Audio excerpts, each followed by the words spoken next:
Hello, I am Kim Zagaris. I am the State Fire and Rescue Chief for the Governor's Office of Emergency Services and Homeland Security out of California.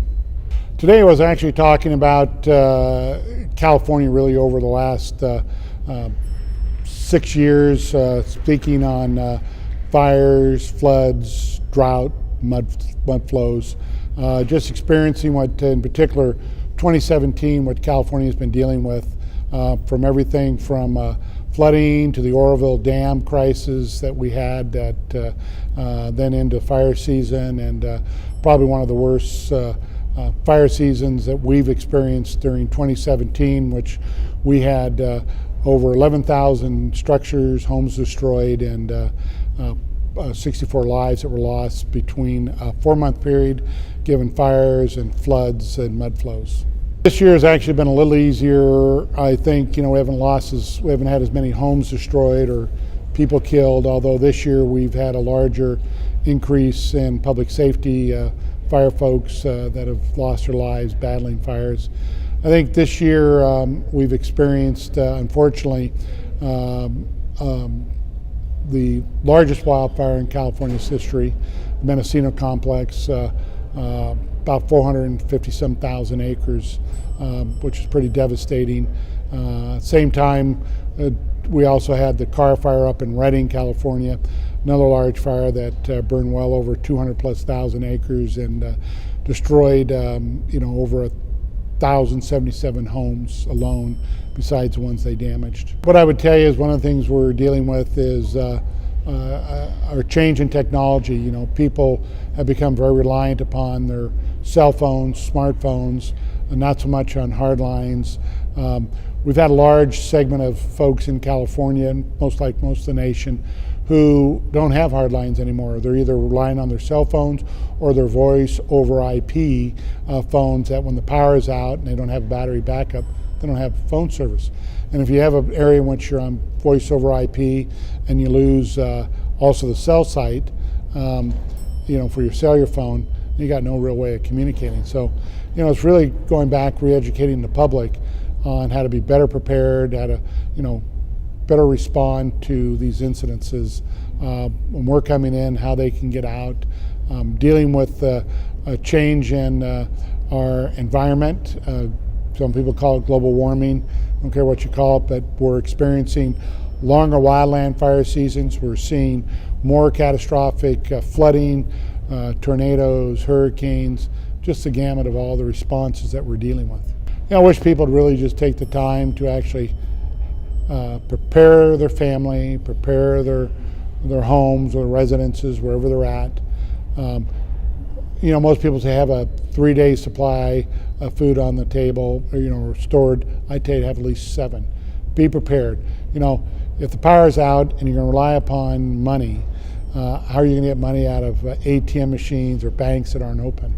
And if you don't have money, you may not be able to get additional resources that you may need, just as an example. But people should be prepared. They should also, during the course of a day, if the families at school, the folks who are at work, where's your meeting place that you're going to go to afterwards? Those are the types of things people really need prepared. I would tell any leader to be prepared. Don't think it won't happen to you. It can. You never know what the event may be. The public turns to public safety officials during times of crisis to lead them through those times and handle the response. And so they need to be ready to go. They need to know where their resources are. And on the other side of the house is, while we're handling response, we need to be thinking about the recovery of our communities, those families, and their loved ones. At any given time, they just need to be ready to go. So those are the things I would tell people to be prepared. The type of emergency, the more devastating, the more prolonged it is, the longer the recovery, then they really need to be thinking down how they're going to recover.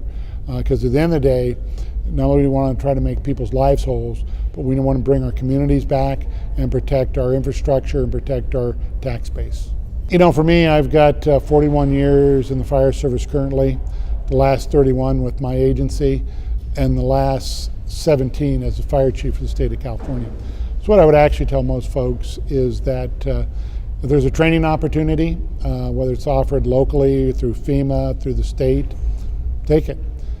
Take as much opportunity to learn from other people's lessons learned, other events around the nation, around the world, to make you and your staff better prepared and your community when the event hits you, is what I would tell most folks.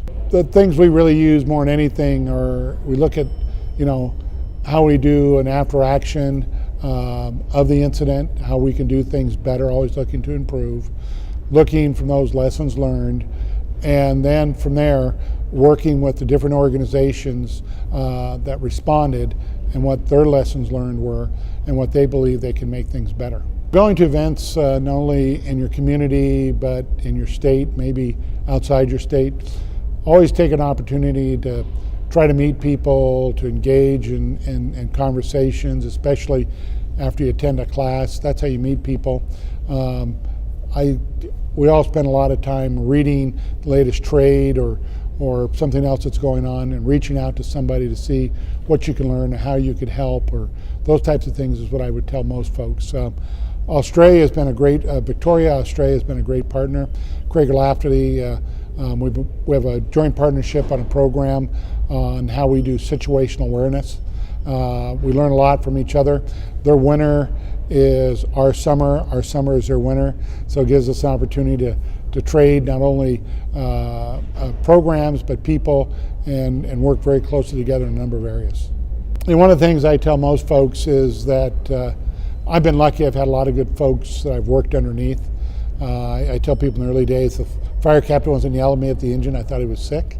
But on the same end of the world, I've had a lot of good mentor people, and I would tell people that get somebody to help mentor you, work with folks on how you can do a better job, be better prepared.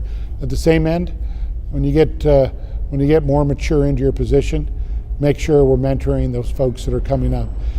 In most organizations, you can see who the up-and-comers are, and the more time we spend with them, giving them an opportunity and sharing with them our knowledge and capability, the more prepared they'll be for the next group of people who are going to transition into leadership.